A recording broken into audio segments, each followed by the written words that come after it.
I'm going to tell you the thing I'm most ashamed of. And it's not that my daughter betrayed me, it's that part of me thinks I deserved it. Because I taught her that I didn't matter, not with my words, I never said that, but with my actions, my silence, my inability to ever say no or wait or what about me? I taught her that my purpose was to be used up, and she learned the lesson perfectly. When $268,000 hit my account after my lawyer informed me I legally owned part of what she'd sold, I didn't feel victorious. I felt like I'd just proven I was exactly what I feared. Someone who could only get respect through force, through law, through making people pay attention. This video isn't about getting your money back, it's about something harder. Getting yourself back when you've spent decades giving yourself away.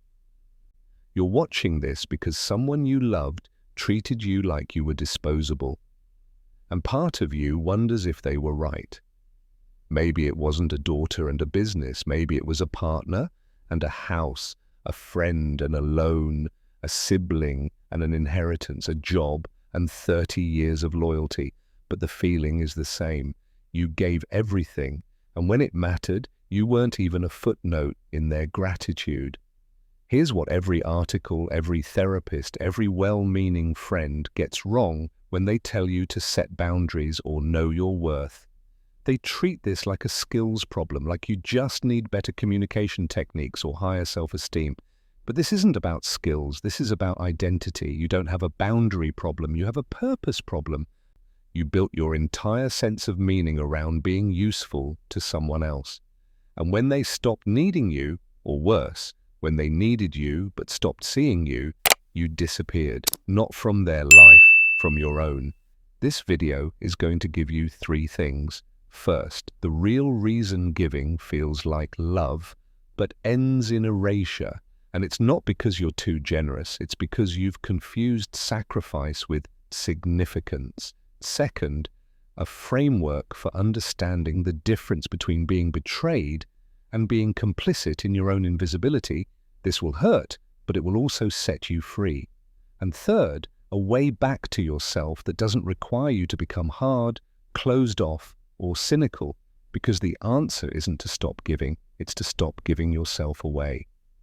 The conventional wisdom says give without expecting anything in return.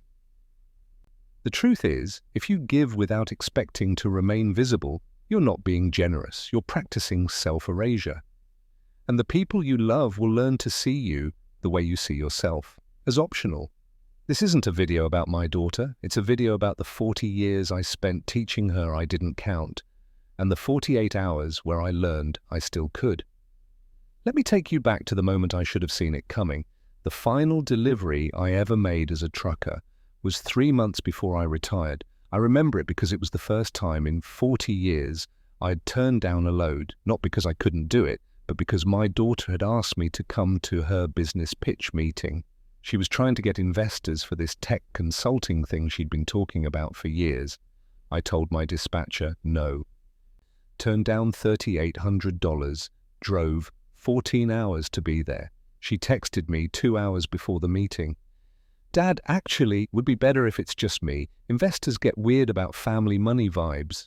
Rain check. I was already in the parking lot. I didn't tell her. I sat in my truck and did paperwork for 3 hours, then drove home. When she called me that night, excited, telling me she got the funding meeting scheduled, I said, "That's great, honey, proud of you."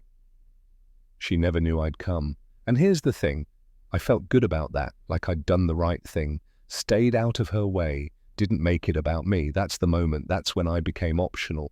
Not because she rejected me, because I accepted being rejected without her even knowing I was there.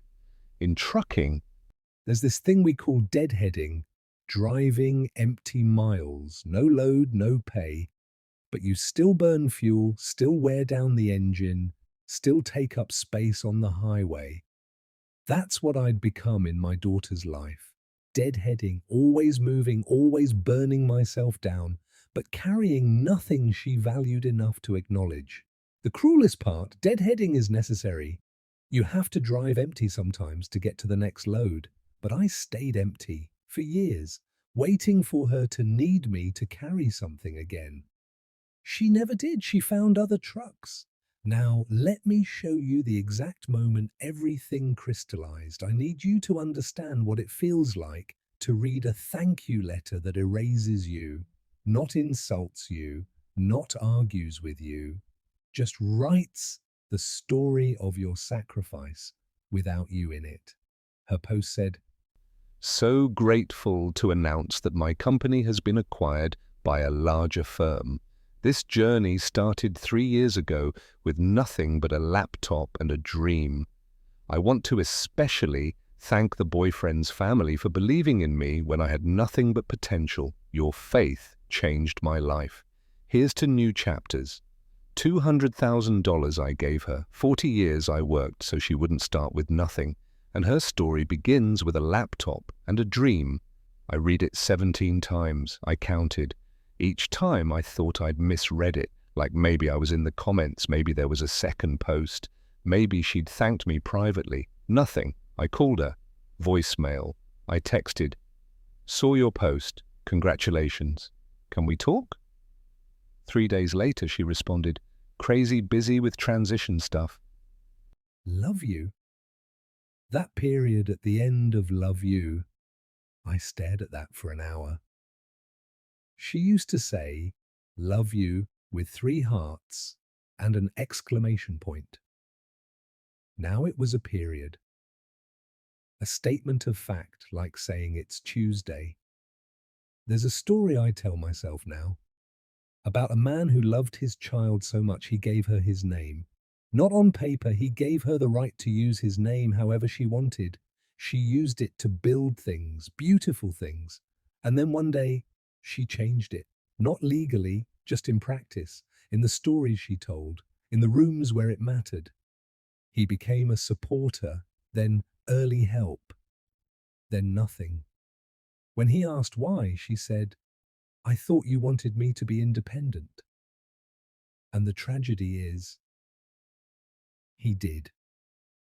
He just didn't realize that in her language, independent meant independent from him. He'd given her his name, thinking it would keep them connected. She'd taken it, thinking it was fuel to burn. Neither was wrong.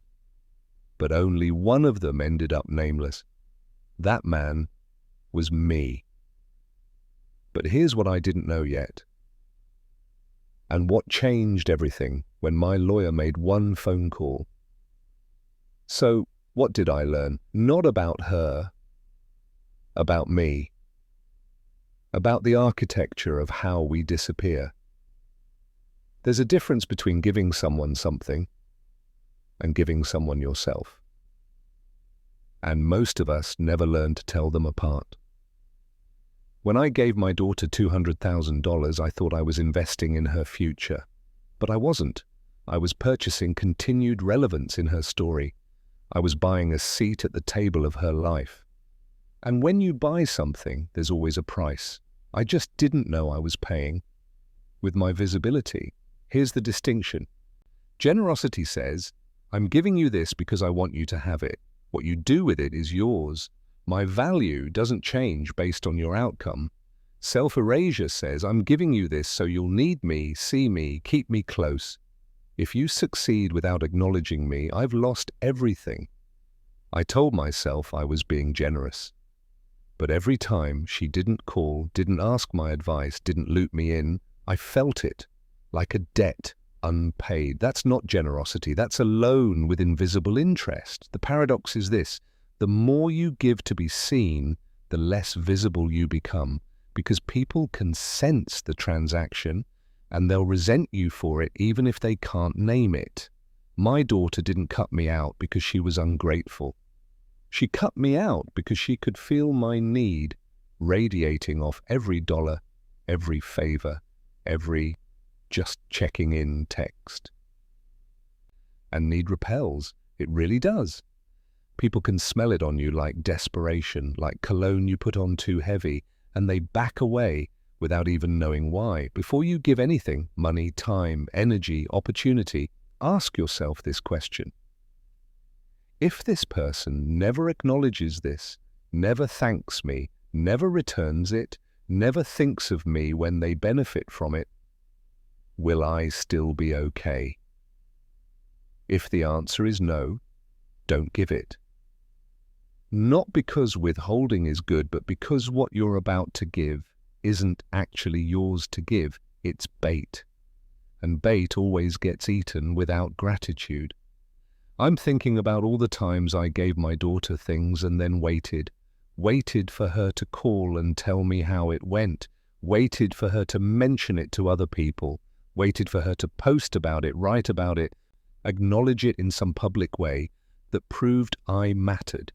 And when she didn't, I'd feel this sinking in my chest, this quiet rage I couldn't name, because good fathers aren't supposed to need credit. Good fathers give freely. Good fathers don't keep score. But I was keeping score. I just pretended I wasn't. Every gift had an invisible receipt. Every favor had a hidden price tag. And my daughter could feel it.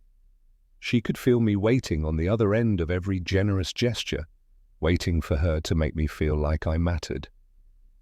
And the weight of that expectation made her want to run, not because she was selfish, because she was suffocating under the weight of my unlabeled needs.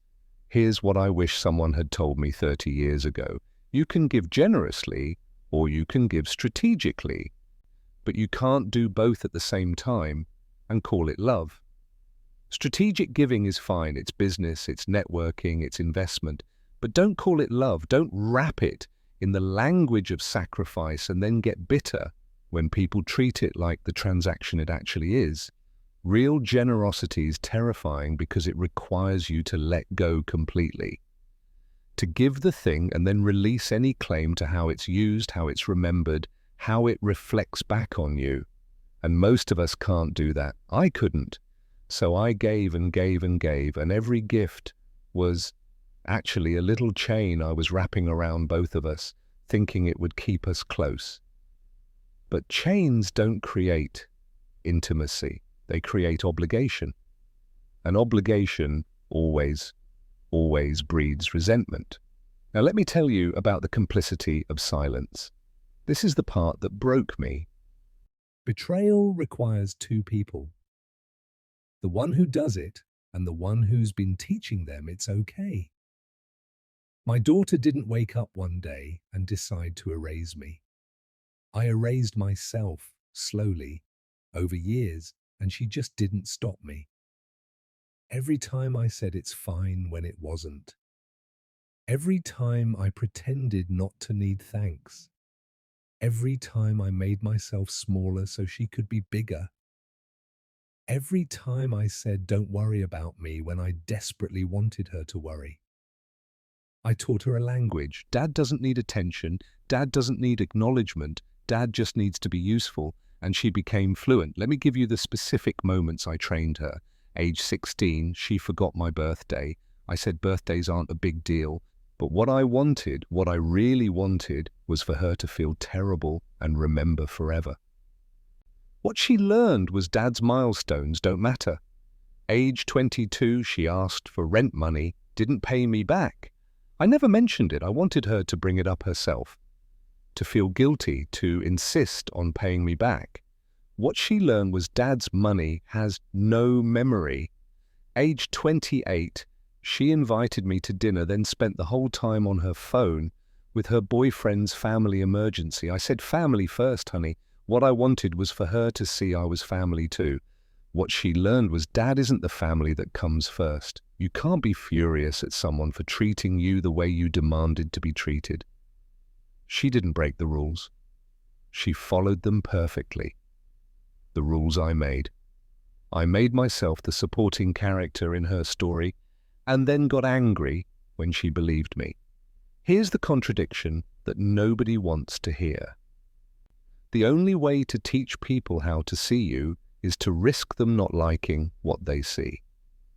I was so afraid of being a burden, being needy, being that kind of father that I became nothing.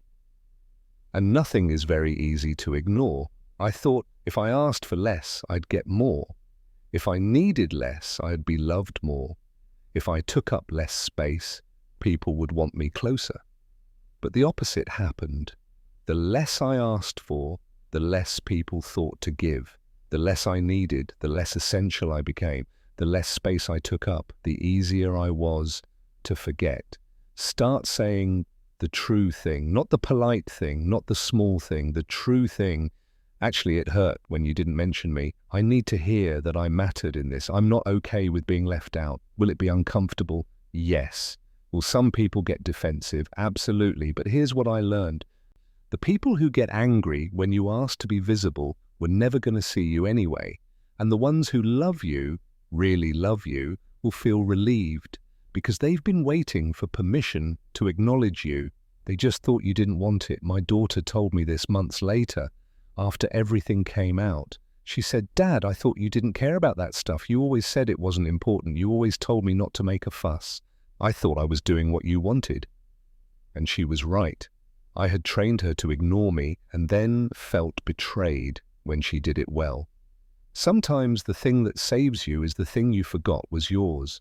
When my lawyer told me I legally owned 30% of my daughter's business, I was confused. I didn't remember signing anything, didn't remember negotiating equity, didn't even remember asking for it. Turns out, when I gave her that $200,000, her boyfriend, who was smarter than I gave him credit for, suggested they make it an official investment, not a gift. For tax purposes, he said. I signed the documents, barely read them. I just wanted to help her. And then I forgot. For 3 years, I owned 30% of something I helped build, and I didn't even know it. This is what happens when you give yourself away for so long. You forget you still own pieces of your own life. You forget you have rights, boundaries, value that exists whether people acknowledge it or not. You forget that being erased from the story doesn't mean you weren't there. That $268,000 that hit my account wasn't revenge. It wasn't even about the money. It was about being factually undeniable. For 3 years, my daughter could tell herself any story she wanted, that she did it alone, that her boyfriend's family was her real support, that I was just around, in the background, a minor character. But 30% is a fact. 30% means I was there. I mattered. I built this with you, even if you don't want to remember it, even if it doesn't fit your narrative, even if acknowledging it makes your LinkedIn post complicated. You own 30% of every relationship you've invested in, even the ones that don't want to count you. Your presence is a fact, not a feeling. And facts don't need permission to be true. Stop asking people if you mattered. You did. You don't need their agreement. You need your own clarity. When you know, factually, undeniably, that you were there, that you gave, that you showed up, their selective memory becomes their problem, not your identity crisis. I carried around my daughter's version of events for weeks like it was gospel truth.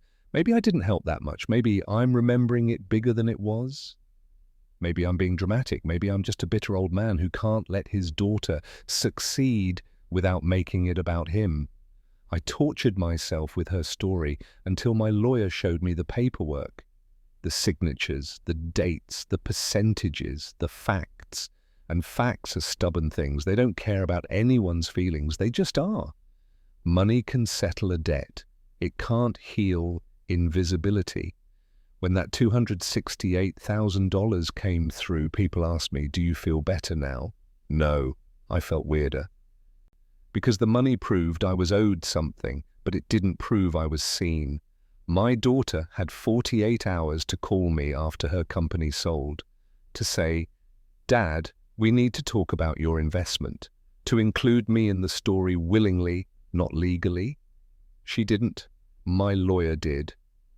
There are two kinds of getting what you deserve: the kind where people give it to you because they see your worth, and the kind where the law forces them to acknowledge it. I got the second kind, and it feels like winning and losing at the same time, like being proven right about something you wish you were wrong about. What do you actually want? Do you want the money, the credit, the acknowledgement, or do you want the relationship where those things flow naturally? Because you can't force the second one. You can lawyer your way into fairness. You can't lawyer your way into love. I got my money, I'm still deciding about my daughter. And both of those things can be true. Why do good people become invisible? The better you are at not needing things, the easier you are to forget. I was a good father. I know that sounds defensive, but it's true. I didn't yell, didn't drink, didn't abandon, didn't manipulate. I provided, I showed up, I sacrificed, and that's exactly why I disappeared. Here's the pattern. Difficult people train others to think about them constantly. They're volatile, unpredictable, needy, demanding. You have to manage them, accommodate them, remember their feelings. Good people, people like me, train others to forget them. We're consistent, reliable, low maintenance. We don't make a fuss. We're the people you only think about when you need something. Because we've never made it necessary to think about us otherwise. I thought being low maintenance was a virtue. It's not. It's a disappearing act. My daughter's boyfriend's mother calls her every single day, sometimes twice. She's dramatic, emotional, has big opinions about everything, gets her feelings hurt easily, needs constant reassurance. And my daughter calls her every single day back, makes sure she's included, thanks her publicly. Because that woman has made herself impossible to forget, not because she's difficult, well, maybe she is, but because she's present, she takes up space. She has needs and she expresses them and people rise to meet them. I took up no space. I had no needs, or at least none I'd admit to. And my daughter walked right past me, looking for someone who required her attention. You don't have to become difficult to be remembered, but you do have to become present. And presence requires taking up space, saying what you need, admitting what hurts, being inconvenient sometimes. You're allowed to need things. You're allowed to be disappointed. You're allowed to say, this isn't enough for me. And if that makes you harder to deal with, good. Because easy to deal with is another way of saying easy to overlook. I spent 40 years being easy. Easy to forget, easy to dismiss, easy to erase. And I thought that made me noble. It just made me optional. So knowing all this, what do you actually do? How do you come back from disappearing? Let me tell you what I did, what worked, what you can start today. First, do a visibility audit. Take out your phone. Look at the last 20 text conversations with people you care about. Count how many times you said, it's fine when it wasn't. Didn't respond to being ignored or dismissed. Asked about them without them asking about you. Apologized for things that weren't your fault. Made yourself smaller to make them comfortable. You're looking for patterns of self-erasure. The places where you taught people you don't need to be seen. Then pick one relationship.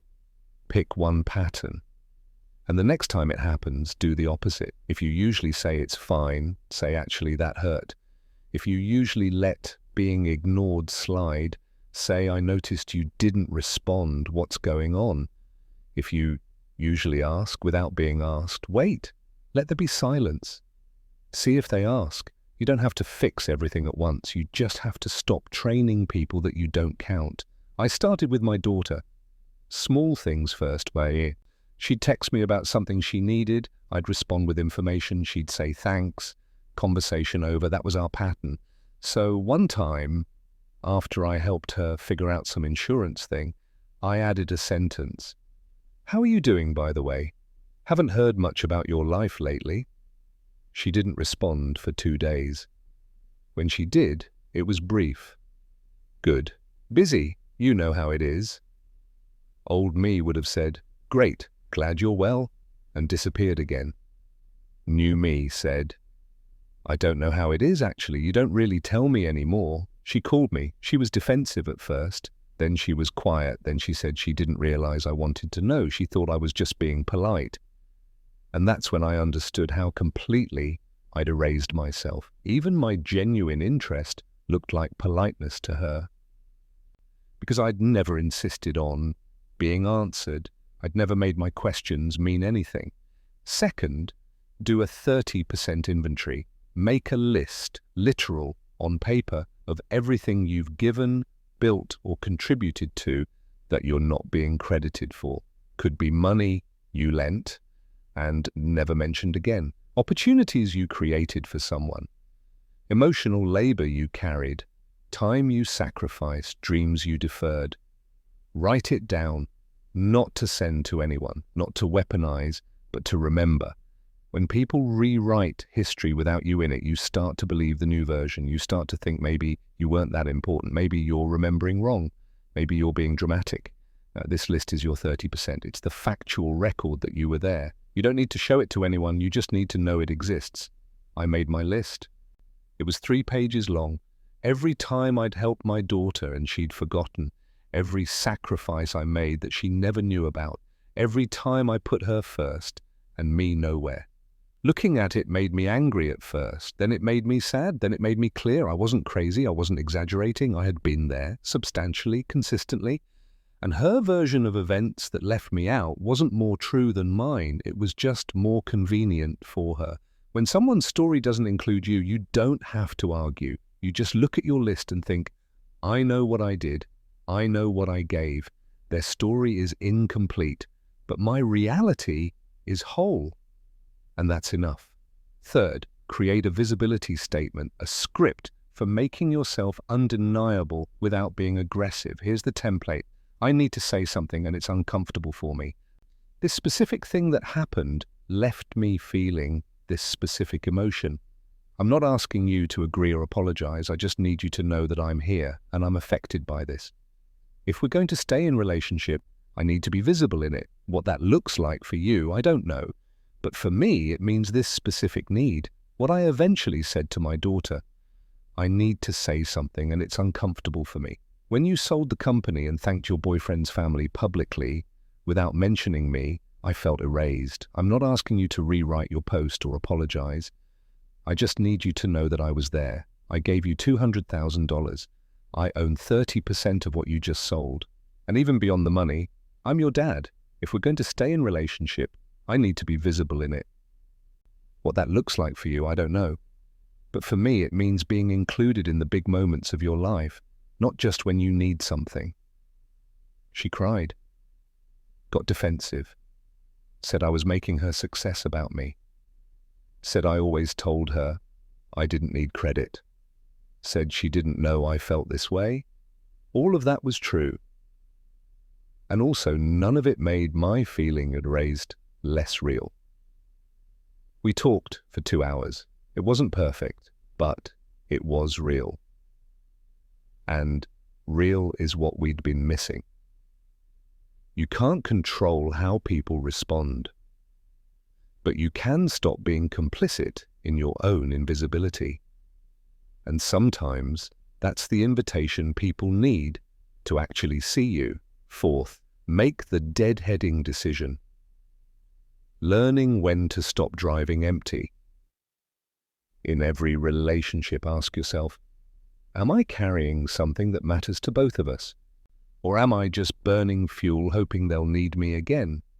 Do they initiate contact, or is it always you? Do they ask about your life, or only update you on theirs? Do they make space for you, or do you have to squeeze into their gaps? Do they acknowledge what you give, or just expect it? If you're deadheading, you have 2 choices. Keep driving empty and accept that this is the relationship. Not wrong, but be honest about it. Or park the truck. Stop initiating, stop giving, stop showing up, and see if they notice. After the LinkedIn post, I stopped. Stopped texting first. Stopped offering help. Stopped pretending things were fine. It took her 11 days to notice. When she finally called, I didn't punish her. I just told the truth. I've been here the whole time, but I'm tired of being the only one driving toward us. Relationships require 2 engines. If you're the only one moving, you're not in a relationship, you're in a performance. And you can stop performing any time you want. Fifth, write the grandfather letter, a future self-exercise to clarify what actually matters. Imagine you're 80 years old, your daughter, or whoever hurt you, has children now, maybe grandchildren. You're writing them a letter about this moment. What do you tell them? Do you tell them about the money, the betrayal, the lawsuit? Or do you tell them something else? What I wrote to my future grandchildren. Your mum and I went through something hard. She hurt me. I hurt her by staying silent for too long. We both had to learn how to be honest, even when it was uncomfortable. The money didn't fix it. The lawyers didn't fix it. What fixed it was both of us deciding that being in each other's lives mattered more than being right. I'm telling you this because one day, someone you love will hurt you, and you'll have to decide, do I want to be right, or do I want to be in relationship? Sometimes you can have both, sometimes you can't. Choose wisely. This takes you out of the immediate pain and puts you in the longer story. It asks, what do I actually want the ending to be? Sometimes the answer is distance, boundaries, legal resolution. Sometimes the answer is repair, honesty, reconnection. Both are okay. But you can't know until you zoom out. I want to tell you about a conversation I had with another trucker about 6 months before all this happened. We were at a truck stop in Nebraska, 3 a.m, couldn't sleep.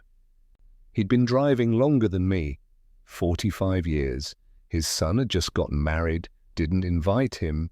They were estranged, had been for years. I asked him what happened. He said, I don't even know, man. One day we were fine. Next day, he stopped calling. I gave that kid everything. Worked doubles so he could go to college. Missed his games, his plays, his whole childhood so he wouldn't have student loans. And now he's got this new family, new life, acts like I don't exist. I remember feeling so grateful that wasn't me and my daughter. We were close. She called me. We had dinner once a month. She told me about her life. I felt safe, superior even, like I'd done it right and this guy had done it wrong. And now, sitting here on the other side of my own erasure, I think about that guy all the time. I wonder if he's still driving. I wonder if he and his son ever figured it out. I wonder if he ever got to tell his son the truth. I wasn't absent because I didn't love you. I was absent because I loved you too much to let you struggle the way I did. But his son never knew that because he never said it. Just like my daughter never knew all the times I drove toward her and turned around, all the sacrifices she didn't see, all the needs I never expressed. We think our actions speak for themselves. They don't. Actions without words are just movements people interpret however they want. That trucker taught me something without knowing it. He taught me that you can do everything right and still end up invisible. Because doing everything right often means staying silent, being strong, not needing anything. And silence is the language of ghosts. I think about all the conversations I didn't have with my daughter, all the times I could have said, I feel left out, or I need to hear that I matter to you, or it hurts when you don't include me. I thought those sentences would make me weak, needy, pathetic. So I stayed strong, and strong looked like nothing. Strong looked like I didn't care. Strong looked like I didn't need her the way she didn't need me. The day after my lawyer called me about the 30%, I couldn't sleep. I kept thinking about that number. 30%. Not half. Not even close to half. But enough to be undeniable. Enough to have legal standing. Enough to matter. And I wondered, is 30% enough in a relationship too? If I only get 30% of someone's attention, their gratitude, their memory, is that enough? Or do I need more to feel like I exist? I don't have an answer to that. I think it depends on the relationship, on what the 30% actually is. My daughter might only think about me 30% of the time, but if that 30% is genuine, if it's real, if it includes me in the story she tells about herself, maybe that's enough. Maybe I don't need to be the main character in her life. Maybe I just need to be in the credits.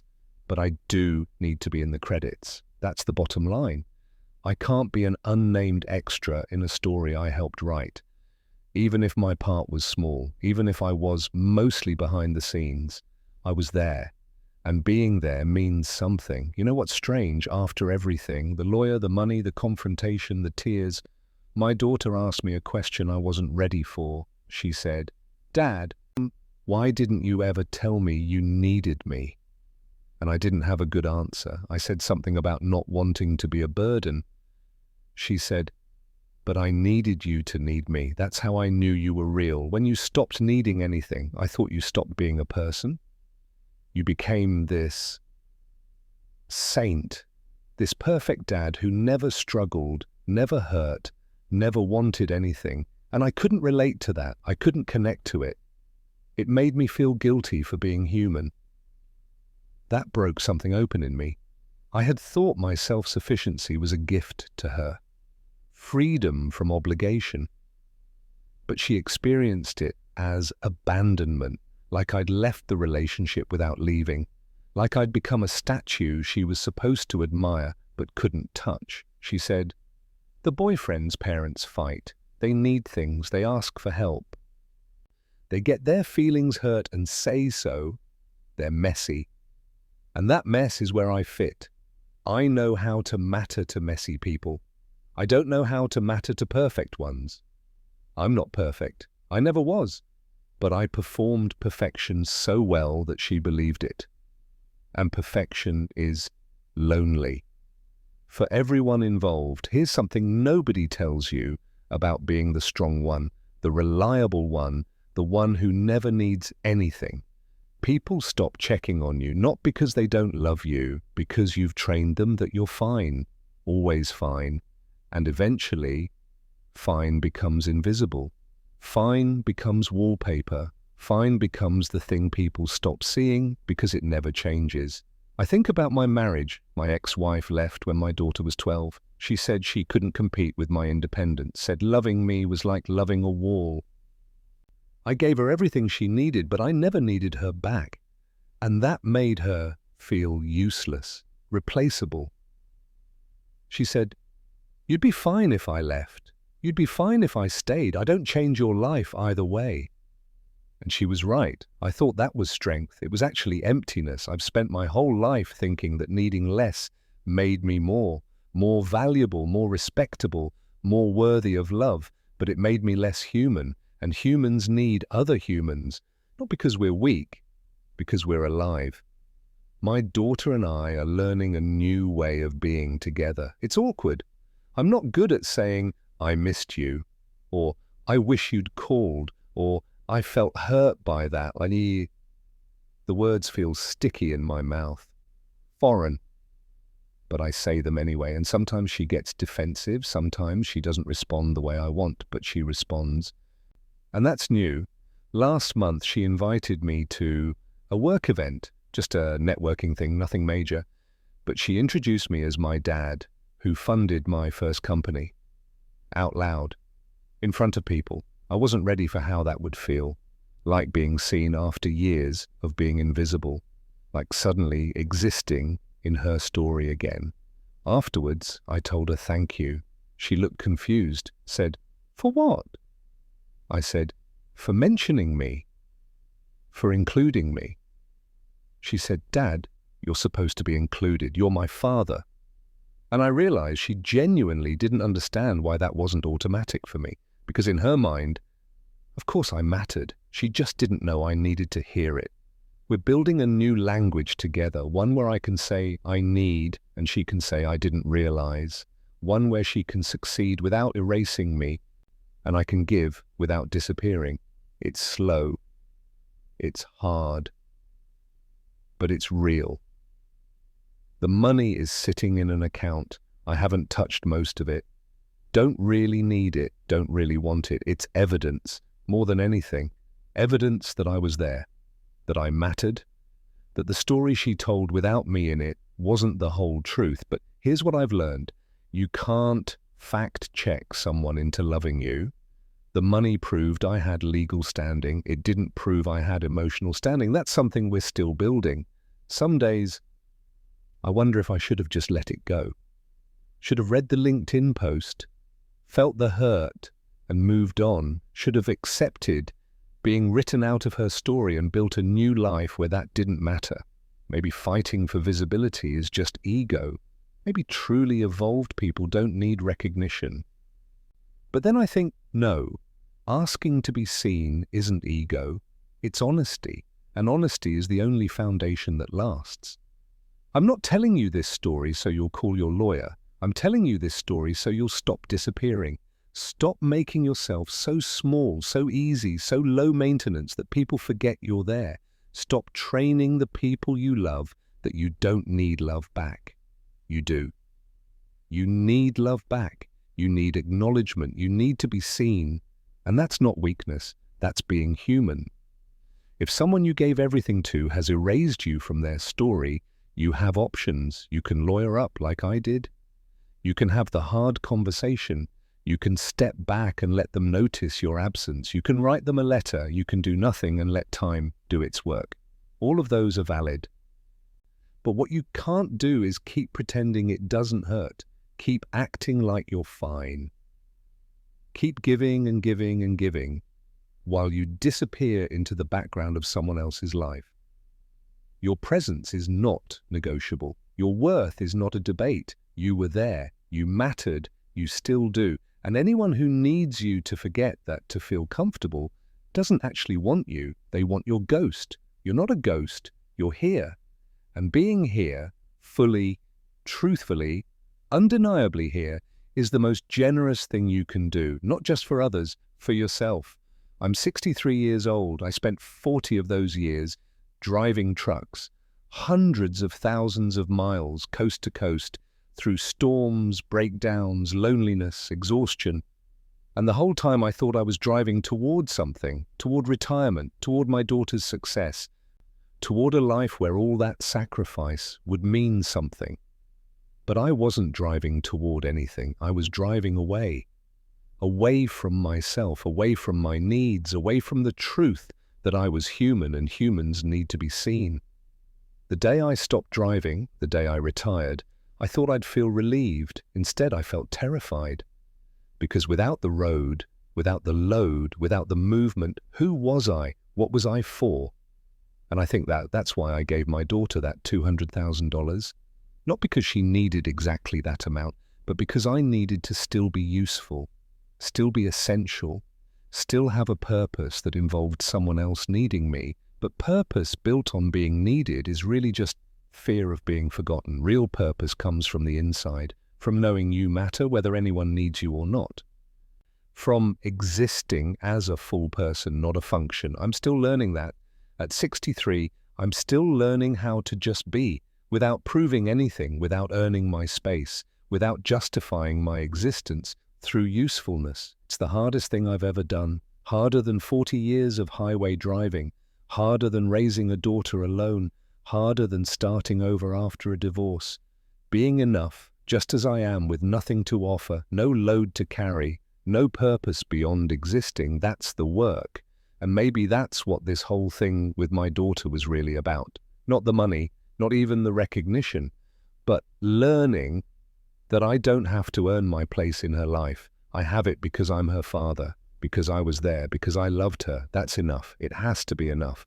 Because if it's not, then nothing I do will ever be enough. I'll always be chasing her acknowledgement, her gratitude, her inclusion. And that's not a relationship, that's a performance I can never stop giving. So I'm practicing letting it be enough. Some days I believe it, some days I don't, but I keep practicing.